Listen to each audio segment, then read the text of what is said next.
I bet with Interbet only. They're a fantastic site. I've never had any issues with them. They are very professional. There's never a problem. You deposit money, 2 seconds later it's in your account. You withdraw, which I do very occasionally, and I believe it's also 2 seconds it's in your account.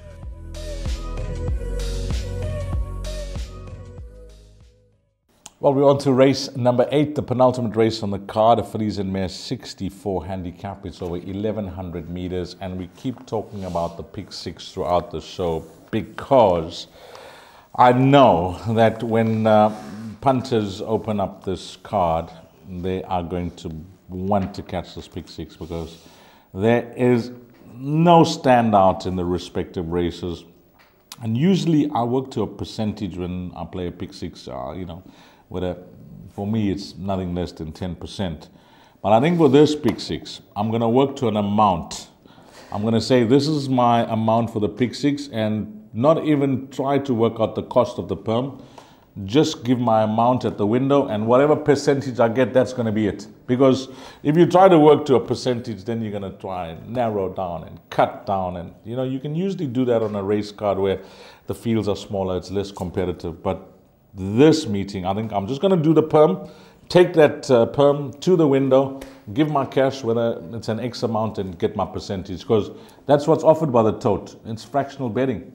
Well, everybody who follows me, I don't tip pick 6s. I don't take pick 6s. I'm more of an each-way player. Yes. But I've tipped a pick 6. So beware, I will be playing a pick 6. And you're 100% right. Go to the window, just throw your cash there. Correct. And say, that's my perm, give the numbers, and hopefully they come through for you. It may even say 1%, I don't mind. Doesn't matter.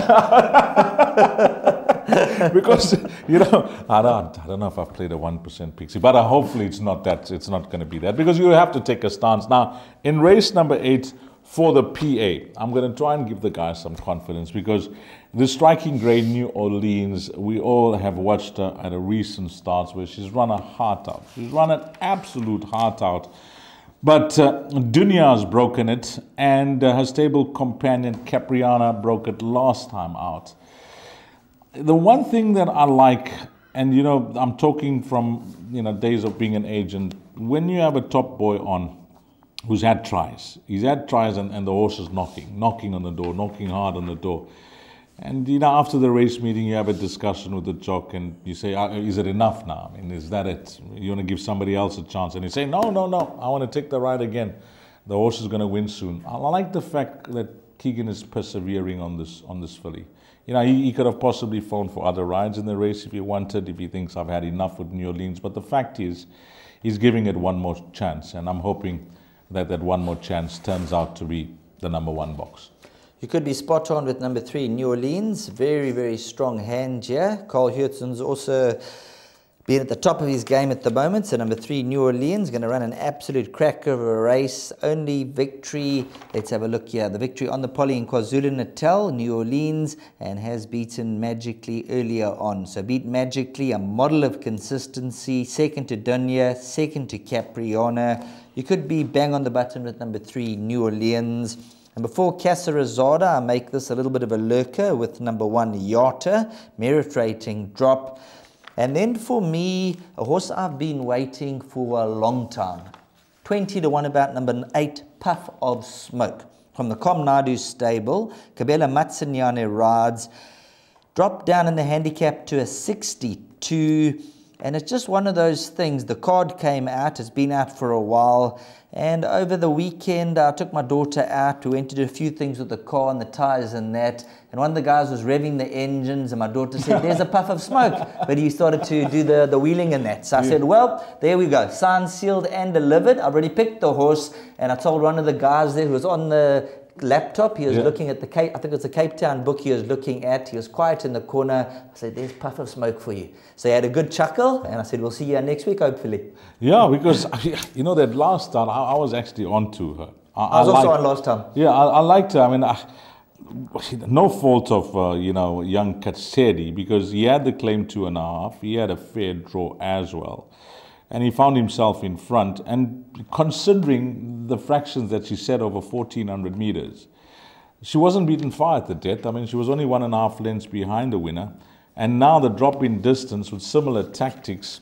All I think Cabela needs to do here is just try and get a soft lead. You know, I'm not saying that he will, because there's a lot of pace in the race. If he gets a soft lead, there's no other horse that's fighting for position or try and make it difficult for him. I think if he sees himself in front, he could run all the way to the line. 100% right. So number 8, Puff of Smoke. Not a 20 to 1 shot. Place. Not a 20 to 1. No, I can promise you race time it'll be around 7, 8 to 1 once the guys lock on to the value. But number 3, New Orleans, you like a lot. And then number 8, Puff of Smoke. So maybe some exactors and swingers. And then a horse that I know that you went for when it won 3 starts back, called Gimme a Lullaby.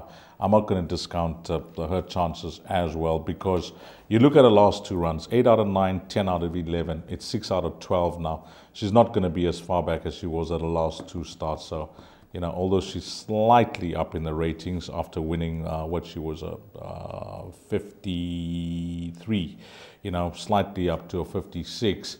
I think she still could be competitive. So, you know, if I have to pick 3 horses, I like 8, so I'll go 3, 8, and 6. I know you're going 3 and 8 or 8 and 3. Which will be your third choice? 6, Give Me a Lullaby, because she paid a lot of bills when she won. That's it. I think we're on the same 3 horses here. I mean, 3, 6, and 8. So we've managed to narrow it down. After discussion, it's amazing. You know, you open the card and you think, tough race, how are we going to play it? And then you have a discussion. Boom, bang. We've given you the 3 horses. 3, 6, and 8. And the value being horse number 8, Puff of Smoke. My name's Danny Diliberto, founder of Ladles of Love. It was founded back in 2014. Communities we work with are all over the peninsula, and we're working with 138 beneficiaries now. We've grown exponentially. We've been able to do that because of all the kindness that we have experienced from individuals and corporates such as Interbet, who just want to be part of the change.